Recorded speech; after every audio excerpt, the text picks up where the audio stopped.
Welcome to the Deep Dive. We pull knowledge from a stack of sources, extract the most important insights, and, well, deliver them straight to you. Today, we're diving into something that maybe feels a bit abstract, but is rapidly becoming a very concrete financial headache. We're talking about this quiet, almost hidden threat of climate risk that's lurking within the seemingly solid world of real estate. Thinking about properties losing value, maybe becoming liabilities, or even getting to the point where they're simply unlettable because of this invisible yet really powerful force. So our mission today is to quickly cut through the noise. We'll uncover what these stranded assets actually are. We'll also explain why UK banks are facing, well, a really critical moment because of new regulatory demands. And we'll show how a big shift in thinking, and crucially in technology, is needed to turn this huge challenge into, maybe surprisingly, an opportunity. Think of this as your essential shortcut to understanding this complex but incredibly relevant topic. So let's start there. What exactly is a stranded asset? When we talk about buildings, about property, it sounds pretty ominous. It definitely does sound ominous, and, well, there's a reason for that. At its core, a stranded asset in this context is a property that loses significant value or, yeah, even becomes a financial liability. And that's happening because of external shifts. Specifically here, we're focused on climate-related risks and, importantly, new regulatory pressures. It's not just about, say, a building getting damaged by a flood, although that's certainly part of the picture. The really disruptive insight, I think, is that it's often about a building's carbon emissions exceeding new thresholds set by regulations. That situation can make a property non-compliant, maybe uninsurable, or just fundamentally unattractive to tenants and investors. Okay, so it's about compliance and attractiveness too, not just physical damage. Exactly. For instance, think about an office building in the UK. If its energy performance certificate, the EPC rating, is below C, our sources are highlighting that increasingly a building like that could become completely unlettable. You just can't rent it out legally or find tenants who want it. And if a property can't generate income or, it can't be easily sold or refinanced, that hits a bank directly. It undermines their balance sheet, affects the value of the loan collateral, and definitely increases their overall risk profile. It's a direct financial hit. Okay, so that's what a stranded asset is in this context. But, I mean, how widespread is this? Are we talking about just a few old, drafty buildings, or is this like a massive issue across the UK? Yeah, that's the critical question, isn't it? And the scale of the problem is, well, frankly, it's pretty staggering. There's data from the Carbon Risk Real Estate Monitor, they call it CRM, for 2023. It reveals that over 80% of UK office buildings, 80%. Wow. 80%, and get this, over 90% of retail assets are currently not on track to meet the future carbon intensity targets that are being set. 90% for retail. 90.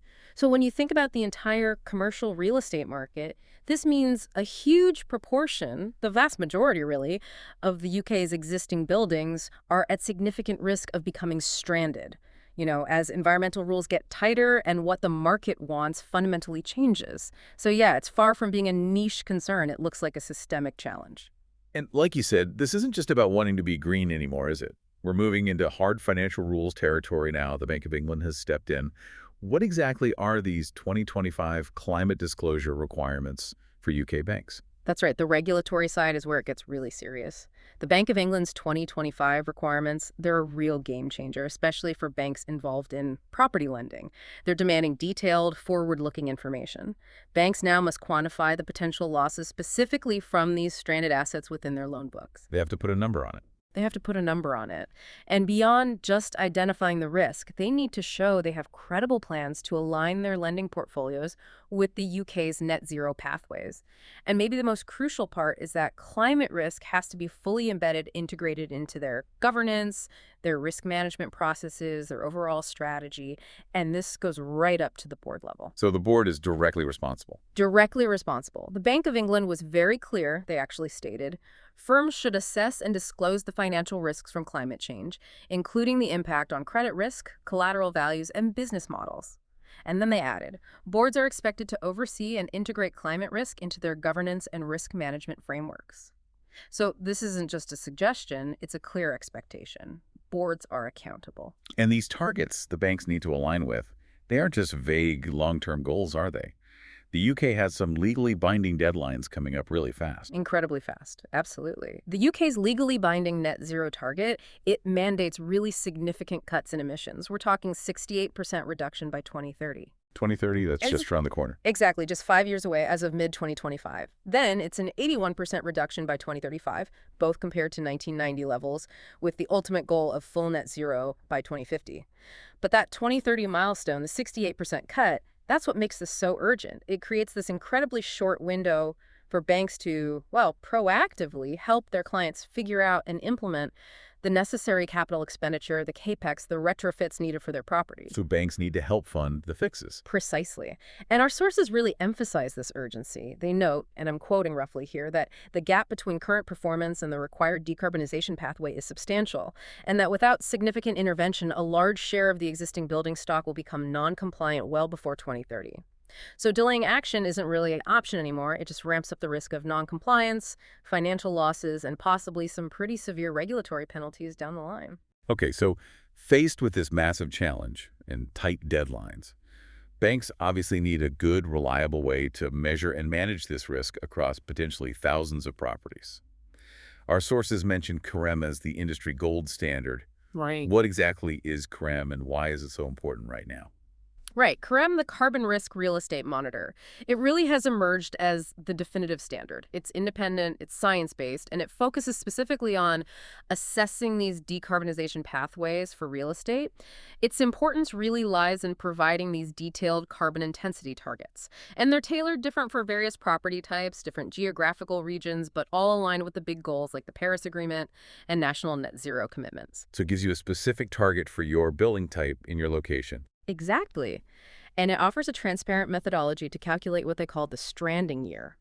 That's the specific point in time when a property's emissions are projected to cross the line to exceed that allowable pathway. That's when it officially becomes at risk of being stranded. So CRREM gives property owners, investors, and crucially, the banks lending to them the tools to assess, benchmark, and plan their decarbonization strategies properly. It's also got strong backing. Major institutional investors endorse it, bodies like the Principles for Responsible Investment, UNEP-FI, and it's increasingly becoming a requirement for big global real estate funds. Using it is fast becoming just the baseline expectation if you want to show credible climate risk management. That definitely sounds like what the industry needs, robust, standardized. Yeah. But, knowing how tricky data can be in big organizations, what's the catch? Is it actually easy for a bank with thousands of properties to just start using CRREM effectively? Yeah, that's precisely the sticking point. While CRREM is the gold standard conceptually, actually implementing it directly across a massive portfolio, well, that could be incredibly difficult for banks and often for their clients too. The core CRREM tool itself is essentially a complex Excel-based model, and it demands really detailed, high-quality data inputs for each individual property. You won. Each one. So imagine a bank managing thousands of commercial property loans. Trying to gather that level of data for every single building becomes honestly astonishingly resource intensive. It takes a lot of time, a lot of people, and it's just really hard to scale up efficiently. Many institutions, frankly, struggle massively with just collecting the data, let alone making sure it's standardized, accurate, and then keeping it updated over time. So yes, it's the gold standard, but applying it raw presents some pretty significant practical hurdles. Okay, that makes sense. So if CRREM is the standard everyone's looking to, but it's that hard to implement at the scale banks need, what's the answer? How do they bridge that gap between the need for detailed analysis and the practical difficulty of getting the data? Right, and that's where practical data-driven solutions come in, like the platform Lookthrough, which our sources highlight. A key thing is that Lookthrough is a licensed CRREM partner. That's important. They've essentially worked to streamline that big data collection headache. Their system allows banks to extrapolate a pretty full CRREM data set, but starting from as few as, say, 7 key data points per property. Only 7. That's a huge difference. It's a massive difference. It dramatically cuts down the burden of that initial data gathering phase. So their platform uses that foundational CRREM pathway tool, but then it layers on more sophisticated services. It projects emissions and compliance risk for each asset right out to 2050. It identifies that precise first stranding year we talked about, and then it maps out clear decarbonization pathways showing actionable retrofit milestones needed to stay compliant. So it tells you when the problem hits and what to do about it. Exactly. And it has some advanced features too, like AI-powered scenario analysis, which is great for stress testing different climate scenarios or policy changes, and something called network effect benchmarking, which Put simply, it means the platform learns from aggregated, anonymized data across thousands and thousands of properties. Ah, so it gets smarter over time. Precisely. It uses that collective intelligence. Banks can see how their properties stack up, not just against a theoretical standard, but against the actual performance of similar buildings across the history. It helps refine assumptions and predict risks much more accurately. Plus, it integrates smoothly with existing bank systems via APIs. Okay, so stepping back, what does this technology actually mean for a bank day-to-day? How does it directly tackle those really pressing needs that your sources mentioned? Well, it connects directly to the top priorities for UK banks right now, particularly what we hear from their data and risk management teams, according to our sources. First off, it delivers automated, auditable reporting that's absolutely essential for meeting those Bank of England compliance demands. Tick box 1. Second, it enables that crucial early identification and, importantly, mitigation planning for stranded asset risk. You see the problem coming much earlier. So you can actually do something about it. Right. And third, it allows banks to properly integrate climate risk into their core portfolio management. That means factoring it into actual lending decisions, how they value collateral, where they allocate capital. It helps shift decision-making from maybe gut feeling or rough estimates to being much more data-driven, from the individual asset managers right up to board-level strategy discussions. That makes sense. Compliance, Yeah. risk identification, integration. But, and this is where it gets really interesting, it's more than just a defensive compliance tool. It actually unlocks completely new business opportunities. Because banks gain this deep understanding of the climate risk profile of their clients' properties, and crucially, they know what capital expenditure, what retrofits are needed, they can then proactively structure additional loan offerings specifically for those upgrades. Ah, so they can finance the solution they've identified. Exactly. It helps their clients stay compliant, reduces the bank's own risk, and it creates entirely new green revenue streams for the bank. It really shifts the whole conversation from just managing risk to actively creating value and opportunity. That is a significant strategic shift. Now, you mentioned UK regulations, but this isn't purely a UK story, is it? Right. Are we seeing other central banks, other countries moving in the same direction? Is climate risk becoming a core financial concern globally? Oh, absolutely. This is definitely a powerful global trend. Integrating climate risk into financial supervision, it's rapidly expanding, especially across Europe, but elsewhere too. For example, you look at the Netherlands. Since 2023, office buildings there must have a minimum EPC rating of C just to be leased or sold. If it doesn't meet C, it literally can't be legally let. That's an immediate hit to value. Wow, okay.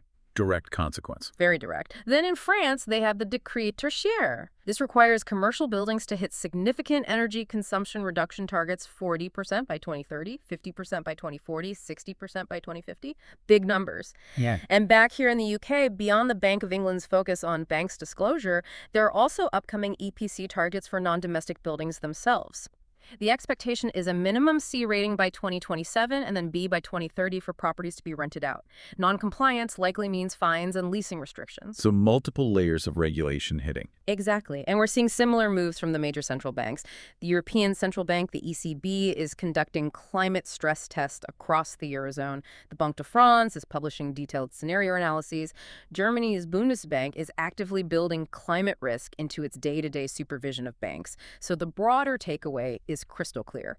Climate risk is no longer some side issue, some environmental or CSR topic. It's now seen as a fundamental core financial risk everywhere. So putting that all together, what does this mean for UK banks looking at the bigger picture? How should they position themselves within this rapidly accelerating global shift? Well, it means that banks that get ahead of the curve, the ones that proactively adopt these advanced analytics, tools like Look-Through, they won't just be meeting their domestic regulatory requirements here in the UK. They'll actually be strategically positioning themselves as leaders in the wider European market and potentially globally. Demonstrating this kind of leadership in climate risk management will make them significantly more attractive. It helps draw in capital, it attracts discerning clients who increasingly prioritize sustainability in their partners, and it helps secure top talent too, in a world where climate awareness is just central to financial decision-making. So it becomes a competitive advantage. Absolutely. It's about building a real competitive advantage in the market of the future, not just ticking boxes to avoid penalties today. So let's bring this home for our listeners. What does all this mean for you, whether you're directly involved in finance or real estate, or maybe you're just curious about how these big global shifts actually impact our daily lives? Well, our sources paint a pretty stark picture of the consequences of inaction for banks. Failing to get grips with this, failing to meet these stringent climate disclosure requirements, it's likely to lead to increased scrutiny from regulators, potentially higher capital requirements being imposed on them, and, of course, public disclosure if they're found non-compliant. And for the boards of directors, the stakes are very real now. Regulatory expectations clearly extend to their personal oversight and accountability for managing climate risk. Right, the buck stops with them. It does. And beyond the regulatory heat, the financial risks themselves are profound. These stranded assets will inevitably erode the value of the collateral backing loans, potentially trigger loan losses, and ultimately undermine the resilience of a bank's entire portfolio. Banks that lag behind risk finding it harder to access capital, facing higher funding costs themselves, and suffering quite significant reputational damage. And remember that time frame we discussed, that crucial 2030 milestone is just 5 short years away. The window for meaningful action is closing fast. So a final thought then. This really isn't just about new rules and regulations, is it? No, not at all. It feels much bigger than that. It's fundamentally about reshaping how we value property, the very nature of lending itself in the face of climate change. So what does this dramatic shift really mean for the future of investment? What does it mean for property owners trying to navigate this? And even for the physical spaces where we all work and live? How will this whole transformation, taking climate risk from being this distant, maybe abstract threat and turning it into a tangible financial risk, but also potentially a significant financial opportunity, how will that redefine what it truly means to be a sustainable and, crucially, a profitable enterprise in the decade ahead? That's the big question to ponder.